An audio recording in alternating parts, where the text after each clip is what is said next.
2 years ago, I published this video which exploded in popularity thanks in big part to people who were watching it specifically to confirm their wish that Facebook was, indeed, dying out.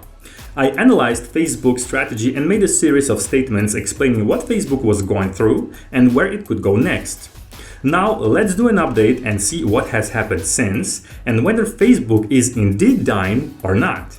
So my main point in the previous video was that Facebook, as in Facebook.com, was experiencing a decline in user engagement and specifically among the younger generations, which are key for any social network. And that generally people hated it, but Facebook was innovating and creating many services in order to try to lock its users on its platform through convenience.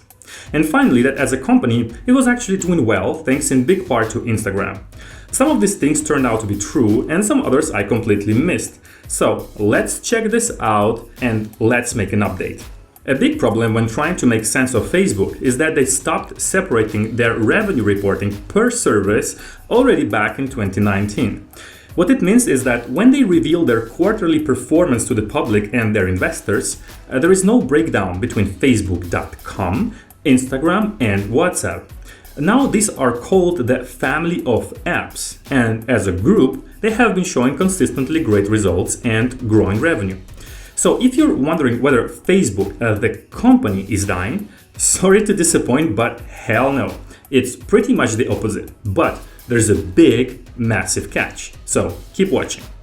One of the reasons why they changed the reporting style has most likely to do with the fact that Instagram performance was outshining the original Facebook.com, with Facebook.com itself experiencing a much slower growth and a drop in user engagement.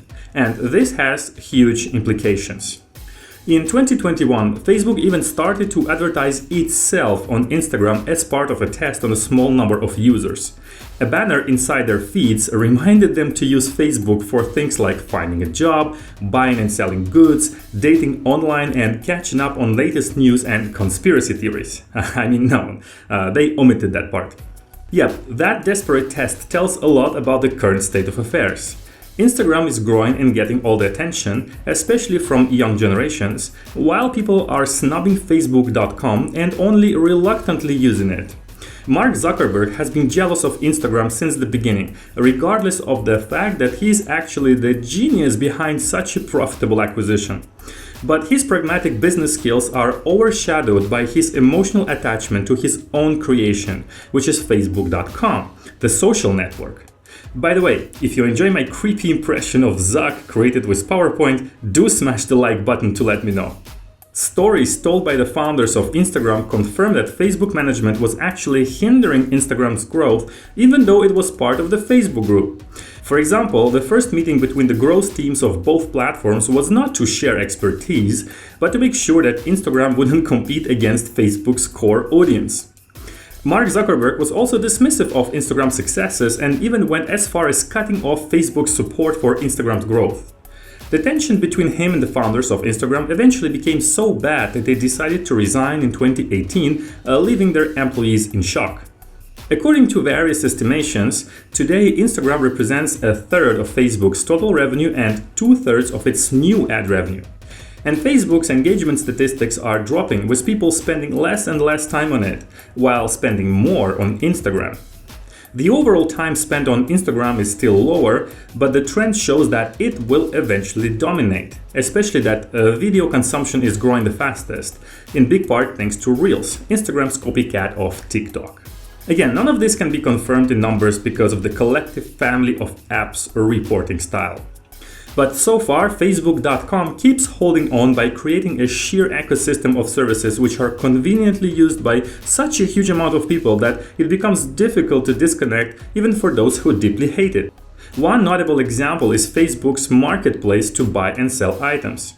Seemingly coming out of nowhere, it now became a major player among the likes of Amazon, eBay, and Etsy.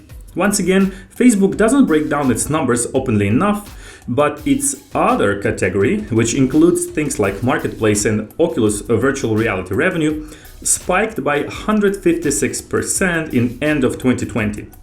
Obviously, much of it was driven by the pandemic, just like e-commerce in general.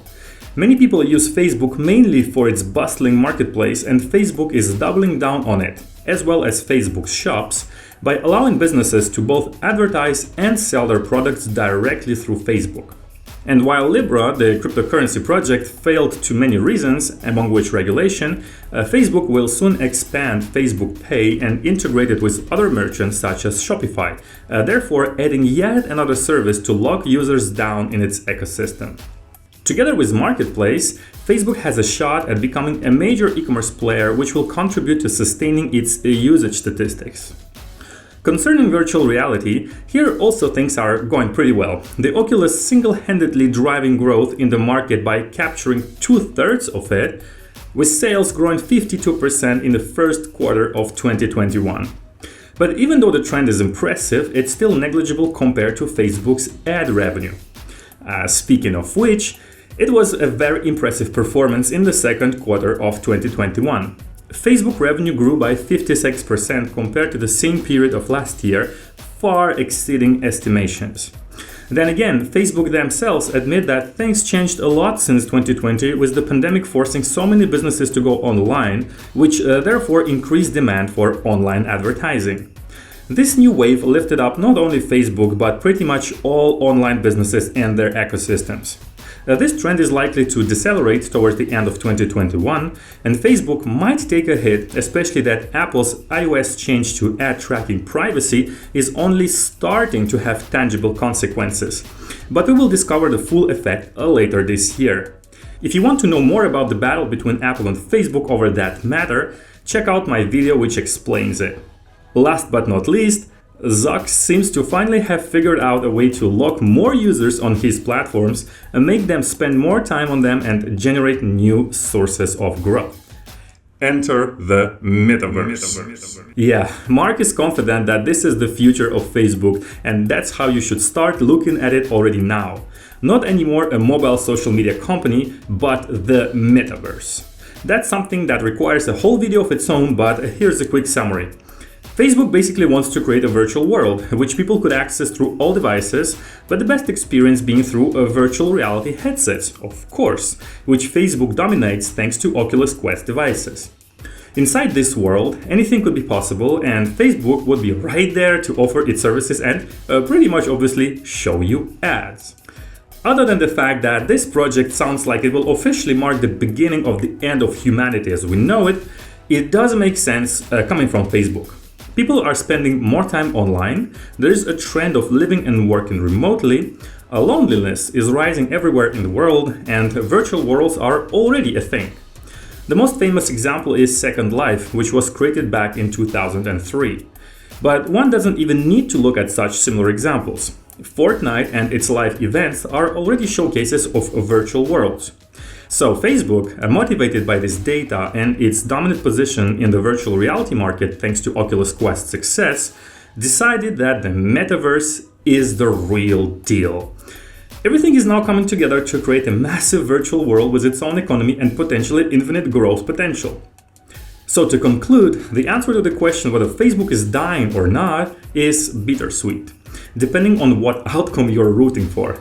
Financially, the company is doing great. Instagram and video are growing, and WhatsApp is well positioned to become a significant source of revenue when Zuck and his team will figure out how to properly monetize it. Facebook.com itself is maintaining its relevance thanks to services like Marketplace, Messenger, and Facebook Pay. However, the original Facebook social network, the one where people argue, promote fake news from all sides, and give up their privacy, that place is on the decline. The creation of Mark Zuckerberg will likely slowly become a shadow of its former self, mainly used as a sign-in service for its numerous other apps that people will use reluctantly. Zuck's ego will take a hit, since he himself created Facebook from scratch, while the current best applications were created by other founders. To feel better, he can still take credit for his impressive management of the company and genius acquisitions. The whole world will benefit from less of the negative sides that Facebook.com has to offer, while enjoying relaxing vacation pics on Instagram, laughing at reels, and communicating through WhatsApp. That, of course, until the Metaverse is created and we all become sedentary zombies.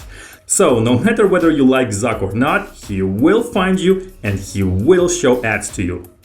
If you also find this creepy AF, smash the like button and let me know what you think about Facebook, its apps, and the metaverse in the comments. And of course, don't forget to subscribe to my channel and see you soon.